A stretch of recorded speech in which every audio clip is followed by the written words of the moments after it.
So next we have the pleasure of Elena Alvear, who I take it appreciates why I am happy not to be in Boston and in Sao Paulo in November.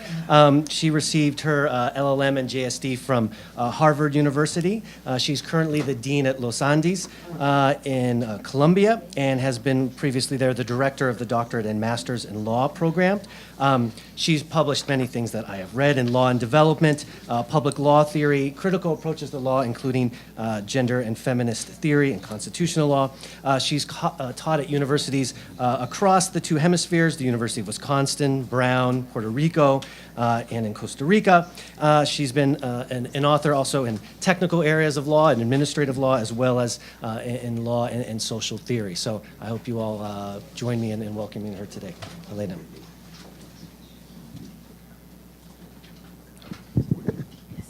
Thank you. So good afternoon. I don't know if it's a privilege. It is a privilege to be with such extraordinary scholars, but I think it's terrible to be the last one because all of you are very tired. And I really want to thank the organizers because all the presentations have been extremely sophisticated, very interesting, and you'll see that many of them have a very close relationship to my work. And so many of the things that you're going to listen to are pretty obvious.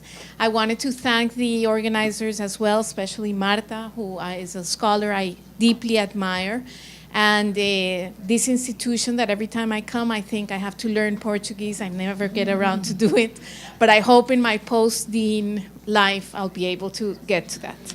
So the first thing I would like to say is that this is work in progress. It's actually after many years of thinking about law and development on the one hand and feminist theory on the other, I've decided in the last year and a half to bring them together in a way.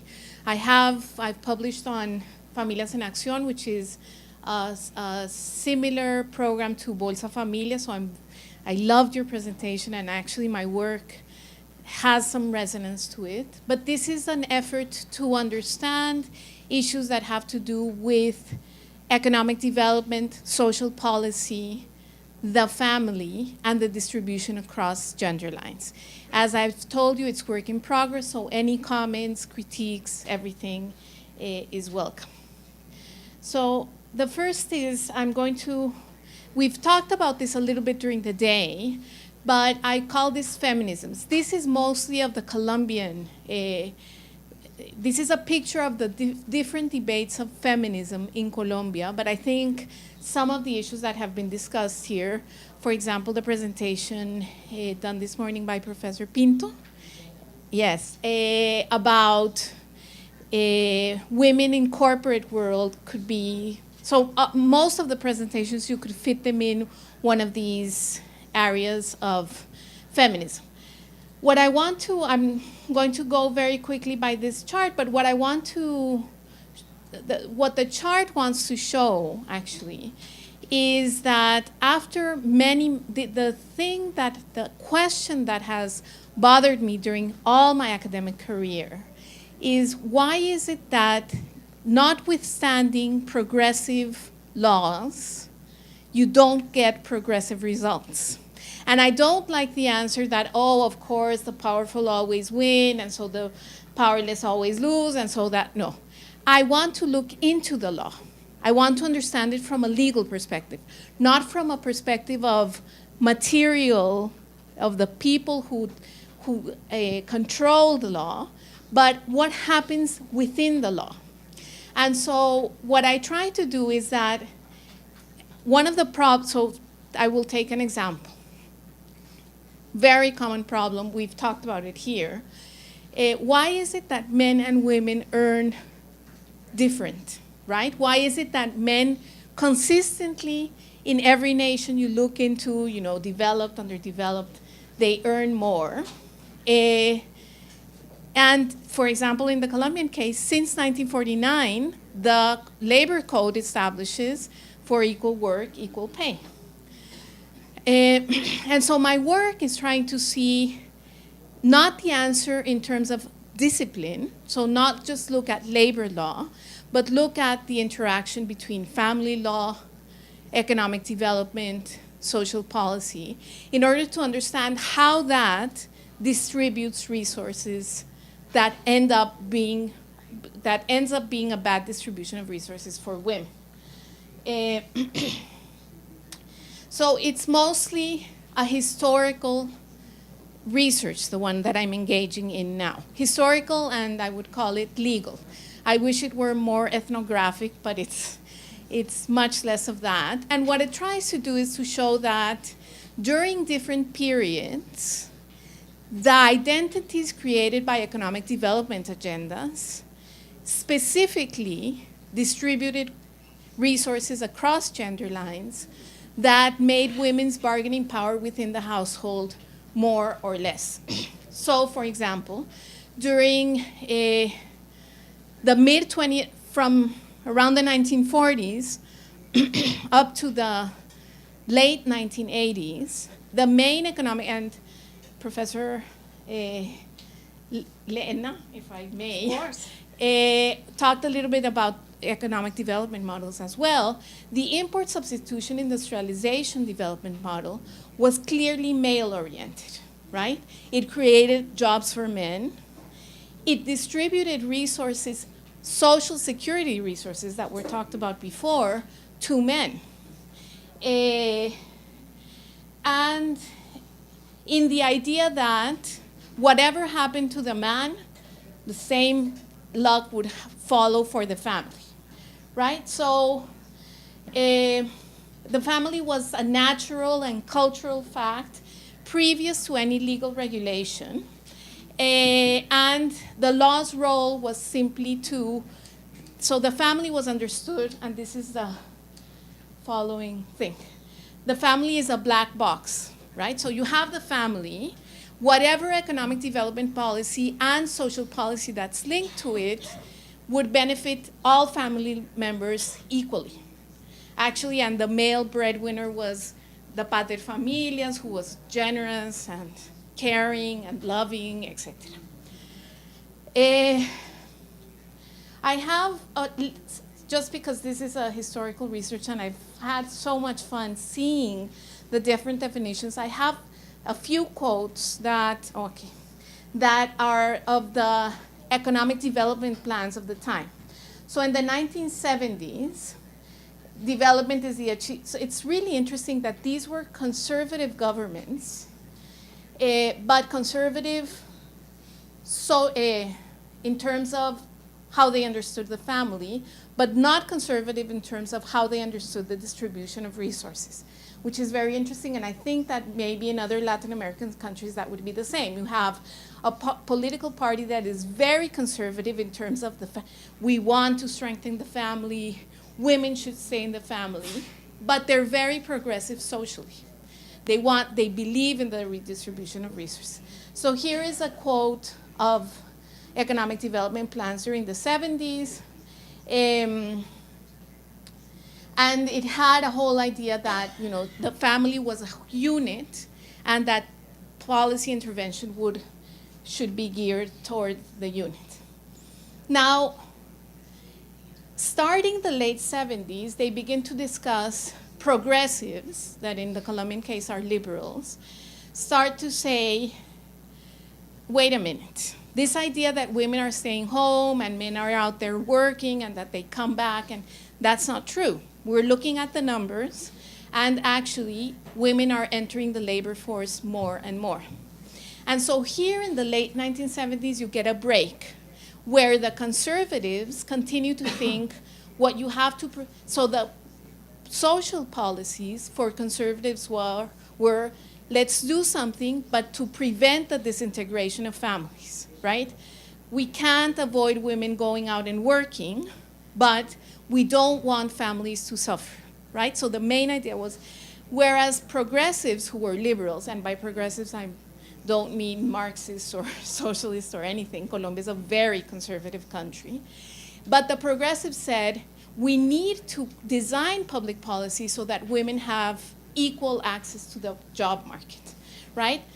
In both cases, there was and so that's why many of the presentations have been so interesting, Professor Blago's presentation as well, the idea of a gendered dimension of what women should do was very clear. So even though they said, okay, we're going to give you a chance to go out and work, the progressives would say, it still meant that the burden of the housework, of the organization, of everything, was in the head of the woman.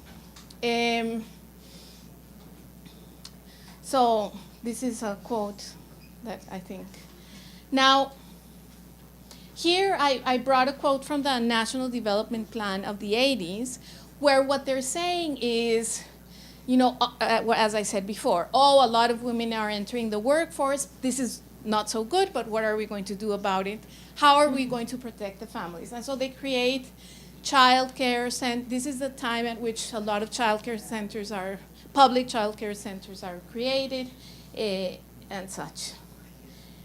The other idea, which I think has also been very prevalent in the discussions here, is that children are very important, right? It's not the mother, whatever, okay, whatever, she works, I don't, but we are really worried about what's going to happen to the children. So the woman is not the center of the discussion. In the 80s, there was a year of the family, because there was a whole, you know, they were very worried by the fact that there was going to be a social disintegration because of female labor. Now, progressives in the 80s also had an agenda which included the promoting cooperative forms of domestic work, like public laundries or laundries that were subsidized, dining halls, and neighborhood houses. And these still exist. And theoretically, they tried, but I think that was I'm sure that was a lost battle, to educate families about the need to collectively perform housework. So I'm sure many of you here will agree with me that that's like a dream that has not happened, at least in many households. So I talked about what happened in the 70s, what happened in the 80s, and in the 90s, that's where my recent work about Familias en Acción happens. And there, the family stops being a black box, right? It's a combination of something that Professor Lena was talking about, which is the idea that you have to focalize social services. And so one of the ideas is, it's not true, and there's a lot of literature, at least in the Colombian case, that if you benefit the male household, you're benefiting everyone.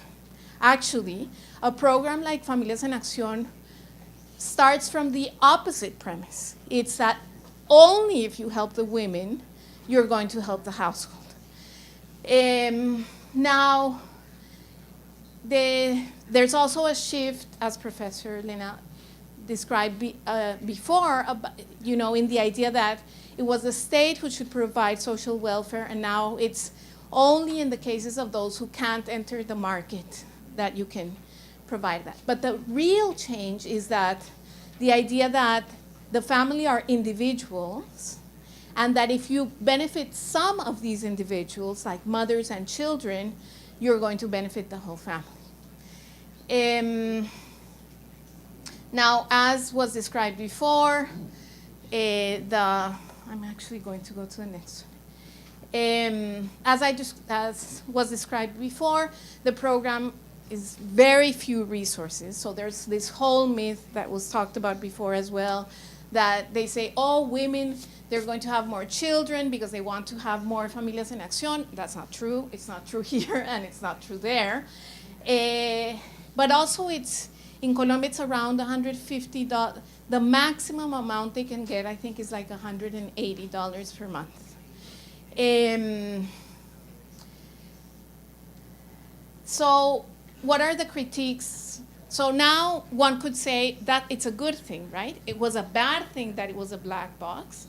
Now it's a good thing that it isn't, because you have, you know, individuals within a household that you're benefiting separately. But actually, from the research we did, and this was a book that I published 2 years ago, it increases women's reproductive workload, right? Because they have to make sure that the children get the vaccinations, that they're eating well, that they're going to school, that except they even in Colombia they have to go to cooking classes, to classes of how to educate better your children. I mean, I don't know at what time they're expecting them to get a formal job because they have to do all of these things.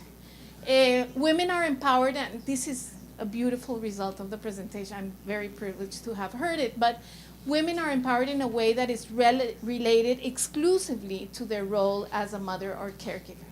So they don't, and this is something that we thought a lot about, and which, and it helps to reinforce traditional roles within the household. Now, I wanted to end, and it's going to be shorter, so you're going to be fine, with a few questions that are leading this research we're trying to do, which is, what is the impact of social policy within the family? And here I tried to give you examples from the 80s, from the 70s, from the 80s, from the 90s. The part that I haven't worked on, and I'm doing this with a colleague in Colombia who's doing all the family law part, is how does that, so what happens with the women's bargaining power within the household, right? If you change economic development policy and social policy, how is that going to impact what happens within the household? And so there I wanted to talk a little bit, because one of the insights I want to push forward is the idea that there is no division between the formal and the informal, or no division between the private and the public. It's a continuum. And wherever you touch something in the formal side, and that's why I asked the question this morning, you're going to affect the informal side. And every time you take a public law provision, you're going to affect family law.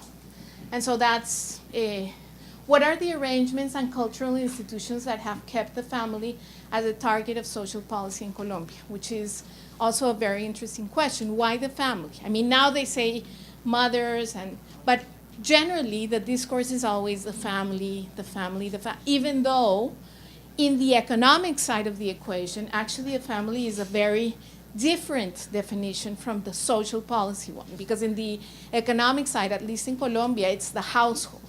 People who live under this, I mean, they could be related, but they don't have to be, mother, father, children. So this is a repetition of the following questions. And then the conclusions, which I've mentioned, are resources are effectively distributed according to identities created by development. It says agencies, but it's a mistake of translation. It should be development programs. So as I said, either male breadwinner, female household leader, etc.